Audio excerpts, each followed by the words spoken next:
මේවා ටිකක් කරගන්න.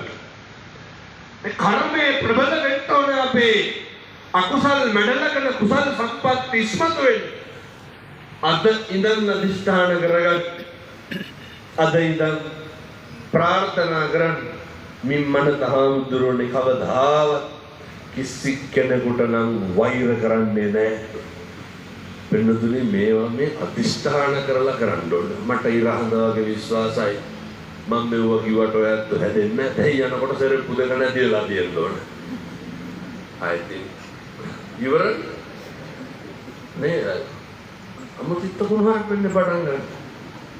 මෙහෙ උස්සරවත් දන්නේ මම කියන්නේ බොහෝ පැතිවල මේ වගේ තැන්වල සෙරප්පු හොරකම් කරනවා. අනිත් එක යනකොටත් මතක තියාගන්න ඕන. හොඳේ දැන් හොරකම් කරනවට වඩා වෙන්නේ අර මගේ ඇරිලා දාගෙන යන්නේ ඒක. සෙරප්පු දෙක කකුලට දාලා ඔළුව පාත් කරලා බලන්න. ඒක මගේ නැද්ද කියලා ඒක මගේ නෙවෙයි නම් මතක් කරලා ගලවලා යන්න. හොරකම් කරනවට වඩා තව එකක් වෙනවා. මේ හොරකම් කරන්නේ නැතිවදී වෙයිදෝ කියලා සැකේට මේ කියන්නේ. ඔය බලනවා මගේ සෙරප්පු දෙක නැත්තම් මොකද කරන්නේ? වෙන දෙකක් දාගත්තා ඒක. පින්නතේ ඒවත් මේ අර එකට කැපෙන්නේ නැහැ මතක තියාගන්න ඕනේ. කවුරු හරි මගේ එක හොරකම් කරපුවාම මම එකක් තරම් මාත් එකක් ගත්තාම හරියට එතකොට මැච් වෙනවා. එහෙම එකක් නැහැ. ඒක අනේක කෙරුවට අපි ඕක කරන්න ඕනේ. ඔය බලාගෙන පාරවල් වල ඉන්න කට්ටිය හොඳේ මේ පැත්ත බලාගෙන ඉන්නවා සාක්කුවට එහෙම ගලපුවම තේරෙනවා. නැහැ වෙලා දෙන එකයි මේ කියන්නේ.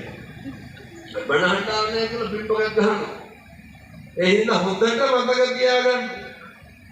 මේ හැම තැනකදීම කොතේ අනේකගේ අසත්පුරුෂකම තියෙන්න පුළුවන්.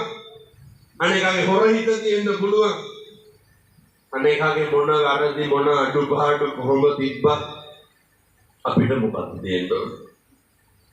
ඒ අපේ හිත දෙන්න ඕන හරි පිරිසිදුවට. දැන් මම මෙහෙම දේශනා කරන්න හේතුවක් තියෙනවා.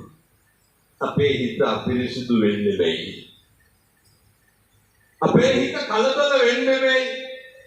ජීවිතේ මේ පින්නතුන් මේ අම්මලා තාත්තලා සැක කෙරුවන